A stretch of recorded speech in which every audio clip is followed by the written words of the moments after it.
পরিবর্তন দরকার, প্রমোদ বড় সরকার।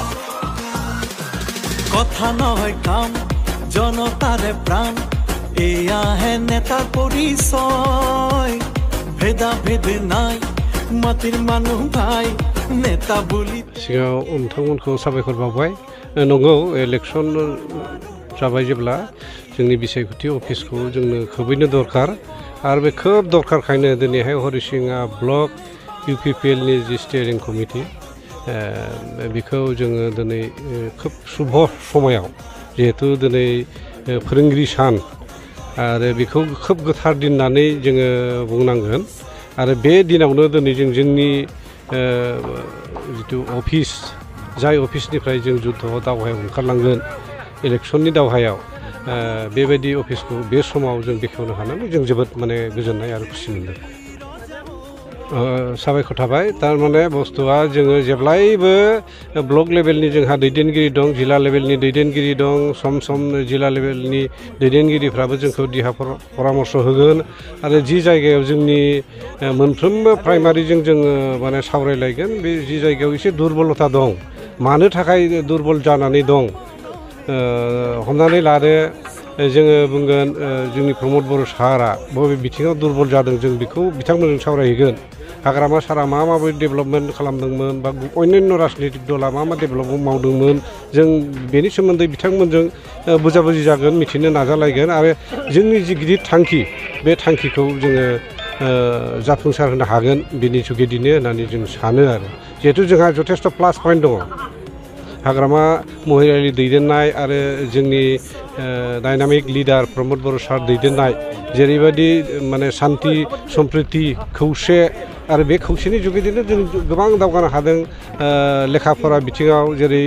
जों नुदोंमोन महिलारि सारनि दिनाव, बै समाव जोंनि BTAD आरो बिथिं डिमा हासाव जिल्लाया आसामनि गेजेरावनो माने सबसे उन पजिसनाव थायोमोन, माने लानजाय बायदिमोन। नाथाय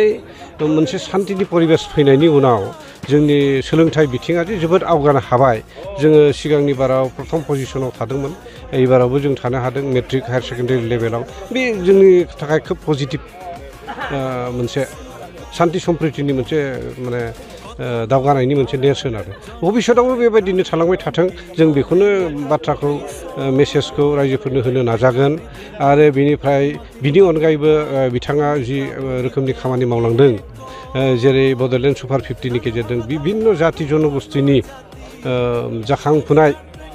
जाय माने मेरिट सेंग्रा सिख्लाफोर बिथांमोनखौ फरायनो खाबु होदों, बेवहाय खुनु माने जातिनि भेदाभेद खालामाखै, गासैबो सम्प्रदायनि मानसियानो दिनै पार्टिसिपेट खालामनो हादों। दिनैहाय निट आनजाद लिरनो हादों, JEE लिरनो हादों आरो बेबायदियैनो APSC आरो UPSC आनजादाव लिरनो हादों। जों मिथिगौ APSC आनजाद लिरनाया, UPSC आनजाद लिरनाया एसे गोरलै बाथ्रा नङा। बेखौ माने सासे गोरिब माने मानसिनि खोथाखौथ' बादानो दोनखा, माने धनि सम्प्रदायनि मानसियाबो UPSC आनजादाव जनो हानाया जोबोद कठिन। जितु रांखावरिनि खोथा दङ, जेरावनाखि 10निफ्राय 15 लाखसिम खरस जायो। बेबायदि सिस्टेमखौ माबोरै लाङोब्ला जोंनि गेजेराव माने एडमिनिस्ट्रेटिभ लेभेलाव सारा भारतबर्षनि गेजेराव मोजां शिक्षित मानसि सोरजिनो हागोन, बिनि मोनसे मोजां खाबु होनाया बे जोबोद माने बाख्नायथाव आरो बे आसनिया जोंनि थाखाय जोबोद माने साबजाथाव। आरो बेबायदिनो गुबुन गुबुन आसनि दङ, मुखस्थ'जों होनाय माने उमुगाव इसेबां हो, तुमुगाव इसेबां हो, बिदि नङा। मोनसे सिस्टेमनि गेजेरजों, आसनिनि गेजेरजों जोंनि प्रमोद बर' सारा जोंनो रायजो राजानो सुजुग आरो सुबिदाखौ होदों। बेनिखायनो आं सानो रायजो राजाफोरा जोंखौ मदद होगोन, बयबो गोजोननाय मोन्दों बिथांनि सामलायनायखौ। बे मेसेजखौनो जोङो लानानै बिथांमोननो हैगोन। थारैनो जोङो बायदिसिना मिडियानि जुगैदोबो मिथिदों, जों जथेस्थ' बिथिंहाय सनितपुर आरो गहपुर बिश्वनाथ जिल्लायाव जिहेतु जोंनि हरिसिङा समष्टि, रौता समष्टि आरो धनस्रि समष्टिया एटाच जाबाय आरो बिथांमोना सिगां अथ' बोसोर जालांबाय BTC एरियायाव थानो मोनाखैमोन। बे एकर्डनि थ्रुयैदि बिथांमोना जोंजों थाफानो मोनबाय जेब्ला, बिथांमोननि जिथु आसा आकांक्षा, बिथांमोननि आन्दलन, बिथांमोननि सेक्रिफाइस, बिथांमोना माने 700 गाहाम सुबुं रुंसारि जालांदोंमोन आन्दलनाव, जिनाहारि खालामजादोंमोन, बुथारजादोंमोन, सिथारजादोंमोन, अयनाय अयथासार खालामजादोंमोन। नाथाय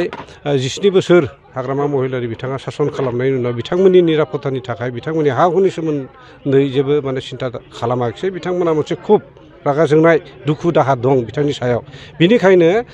जों सान्दों प्रमद बर' बिथांनि दैदेननायाव NDFB आरो जोंहा बर' सुबुं आफाद बेफोरनि नाजानायाव जोङो मोनसे BTR एकर्ड मोननो हादों बेनि जुगिदि बिथांमोना हा हुनि दिनैहाय जि समस्या दंमोन बे समाधान जाबाय BTRआव बिथांमोना थानो जोबोद हाबिला दंमोन बे हिसाबै बिथांमोना 100% जोंनो भट होगोन मानो होननानै बुङोब्ला हाग्रामा महिलारि बिथाङा इतिमध्ये घोषणाखौनो खालामना होबाय जे जों BTR एकर्डखौ मानिया जों पावाराव फैयोब्ला BTR एकर्डखौ जों नाजावा जुदि नाजावा होननानै बुंनाय लोगो लोगो जितु जोंनि सुक्तिखौ बिथाङा बातिल खालामनो नाजायोब्ला बिथांमोना निस्सय BTRनिफ्राय आरोबाव फिन दानख' जाफिनगोन बे खोथाखौ बिथांमोना सिन्था खालामदों बेनिखायनो जोंनि हरिसिङा समष्टिया जोबोद माने प्लास पइन्टआव दङ आरो धनसिरि समष्टिया प्लास पइन्टआव दं आरो रौता समष्टिया दङ थिग बेबायदिनो क'क्राझार आरो चिरां ओनसोलाव जों खबर लानानै मिथिदों जे बिथांमोना बेवहायबो गोबां बेक जागोन बेनिफ्राय 100% जोङो माने 40 जननि गेजेराव 30 जन जोंनि MCLA लाबोनो हागोन आरो जोङो खोब मोजाङै सिंगेल लार्जेस्ट पार्टि जानानै BTCखौ सासन खालामनो हागोन होननानै आंहा मिजिंथिनाय दं আজি পোনপ্ৰথমতে মই এইটোই ধন্যবাদ দিব লাগে যে আজি এটা মহান দিনত যে নেকি শিক্ষক দিৱস আৰু যি শিক্ষক দিৱসৰ যিটো আমি উদ্দেশ্য লৈ আজি এই দিৱসটো পালন কৰোঁ যিসকল আমাৰ মহান ব্যক্তি বা আমাৰ যিসকল শিক্ষাগুৰুৱে আমাক শিক্ষা দি পেলাই যিখিনি নেকি আজি এই পৰ্যায়লৈকে আমাক আনিলে আৰু তেখেতসকলৰ অনুপ্ৰেৰণাতে আমি হয়তো আজি এনেকুৱা ধৰণৰ এজন ভাল এজন নেতা বা কৰ্মী হ'বলৈ বা আমি তেওঁলোকৰ আশীৰ্বাদতে আজি এইখিনি মানে সময়খিনিত আজি আমি উপনীত হ'ব পাৰিছোঁ আৰু এই মহান শিক্ষকসকলৰ যি নেকি আদৰ্শ বা যিখিনি নেকি তেওঁলোকে আমাক বাট দেখুৱালে এটা সুন্দৰ বাট দেখুৱালে আৰু সেই সুন্দৰ বাটটোৰ দেখুৱাৰ যি নেকি ৰাস্তা আৰু এই ৰাস্তাত মানে তেখেতসকলৰ আশীষ লৈ পেলাই আজি আমাৰ হৰিচিঙা মানে 30 নং হৰিচিঙা সমষ্টিৰ যি ষ্টেৰিং কমিটি আজি ইয়াত উন্মোচন হ'ল আৰু এই উন্মোচনৰ দ্বাৰা আমি যিসকল শিক্ষকসকলৰ যি নেকি আদৰ্শ বা তেখেতসকলৰ যিখিনি নেকি শিক্ষক দিৱসৰ যিখিনি শিক্ষকসকলক লৈ পেলাই যিখিনি নেকি শ্ৰদ্ধা মানে তেখেতসকলৰ দিনটো উদযাপন কৰা হৈছে আৰু এই দিনটো উদযাপন কৰা দিনটোক সংগতি ৰাখি পেলাই আজি আমাৰ ৰাইজৰ মাজলৈ আমি যাব বিচাৰিছোঁ এই শিক্ষক দিৱসৰ জৰিয়তে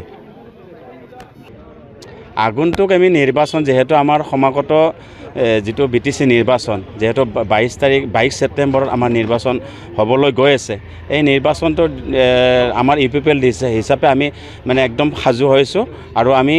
UPPL দলে আজি BTCত 40টা সমষ্টিতে আমাৰ